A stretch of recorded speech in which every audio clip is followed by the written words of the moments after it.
So I think this is a good time to open it up to anyone here who has questions. So who wants to kick things off? Yeah, go ahead. And then you. I have a sister who appears to have Alzheimer's, and she's in total denial. And I'm really concerned for her welfare, and I'm wondering how it came about, if anybody can say, if you were in denial and how your family helped you to open up to the fact that you might at least need to be checked out. Who wants to take that? Nobody had that issue? Yes. I had an issue where my wife might have been in denial a little bit when I was feeling that there was a problem, and my kids probably were a little bit in denial. But for me, and most often the patient seems to notice it first. I know that's what the research tends to indicate, that the patient feels something is wrong and they know it before anyone else does. But it does. We just don't admit it. Yeah, right. Well, and I think there's a lot of reasons. I mean, there's social stigma.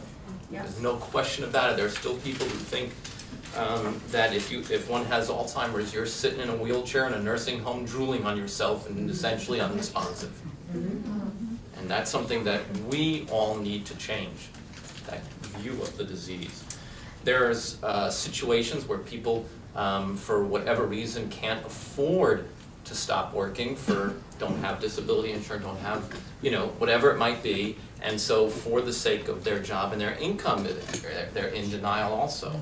There are those who just enjoy what they do so much that they can't see past that as to what the right decision might be with regard to stopping work and so forth. So there are all sorts of issues that might play on that, and there are definitely a lot of people who are so scared of the disease and what its implications are that they are also in denial. And we have met others who were in essentially in denial about having the disease. And I think that whatever, it's hard to argue with somebody with Alzheimer's. In fact, you're probably better off not doing it. You just, they redirect, they always say redirect. But there are probably subtle ways to get physicians involved and so forth, would be what my advice to you would be in that situation. Can I rephrase that a little bit? Anyone up here, you had the experience where your spouse or your children or others were coming to you saying, honey, I think there's something wrong, and you didn't feel it, and you didn't experience it yourself. So you kind of went kicking and screaming into it. Anyone have that experience? I'm asking the panel. Okay.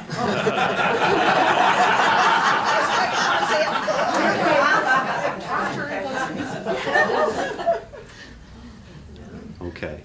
All right. So the next question is up here.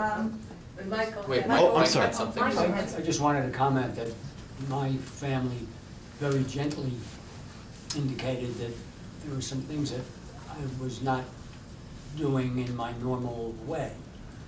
And I think that helped me to step over, and they were able to sell the idea of, well, let's go check it out, let's go evaluate. Actually, I kind of wound up in it because I had so many other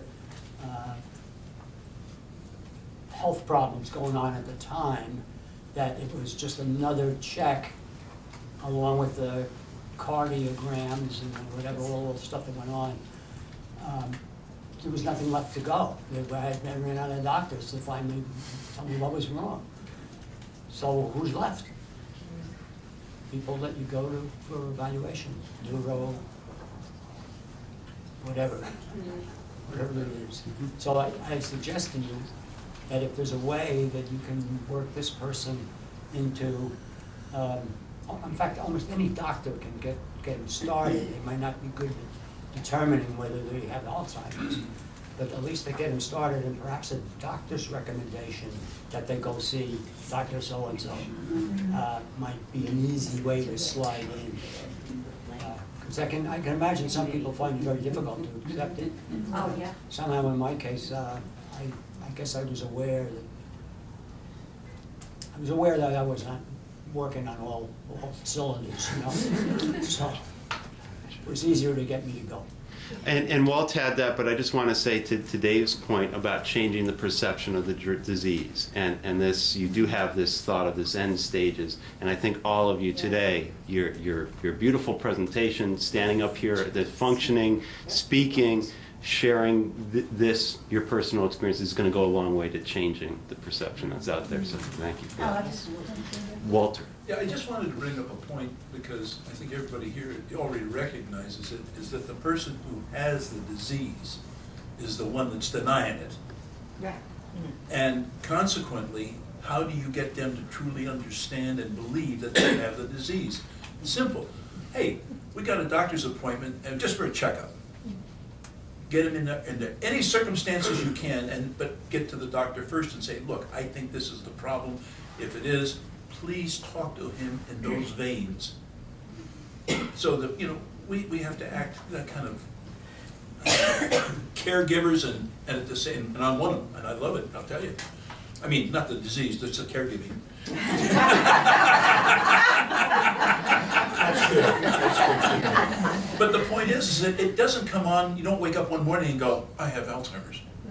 You know, it comes at you in inches, and then all of a sudden one day you say, wait a minute, what was my social security number? Or something like that. What's my phone number? What's my home address number? Now you know you got a problem. And so you make a kind of a nice approach to getting them to somebody who can give them help. And it's not their spouse, because they're gonna argue with you no matter what you say. I don't have that. Whoever you are. Gotcha. And Miriam? Dave, I have a question for you from research. It seems to me, in the people that come through these doors, that you are a small percentage of people with insight. That's why you're chosen on this panel.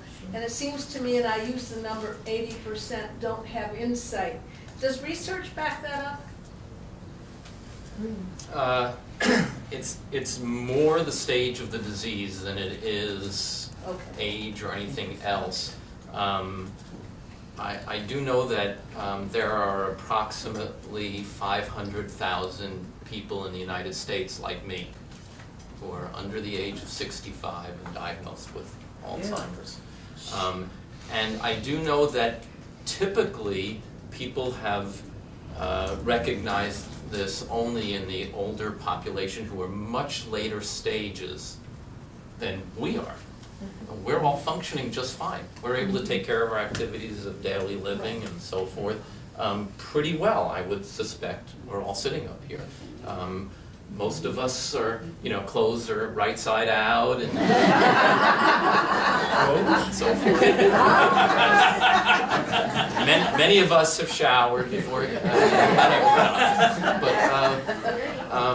So I don't know. I mean, I think people have insight, but they lose so many different things as they move on in almost a random order. There's some predictability as to what's going to happen, but you know, the old saying that if you've seen one patient with Alzheimer's, you've seen one patient with Alzheimer's holds true. And in all of the interactions I have online and so forth with a ton of people, we're all a little bit different, but we're really able to understand each other as to the problems that we're going through.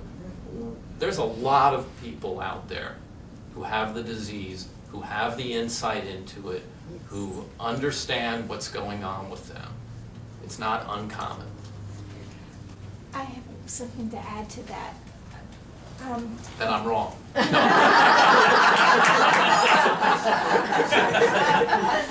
You mentioned that you felt that they had a lot of insight. We just got back from his neurologist who said that when he treats patients with stroke, the majority of them are depressed. When he takes care of patients with Alzheimer's, they all seem to be happier people.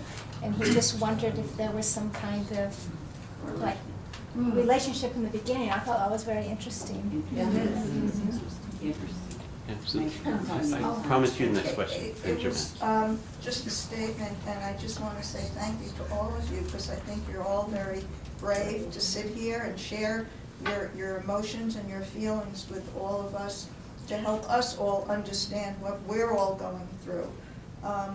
We live in a day-to-day with our spouse or loved one who has the disease. And we live in our own little shell, so to speak, of caring for them. But when you sit here sharing all your information and insight to us, I applaud all of you for opening up your personal lives to us. So I thank you. Thanks.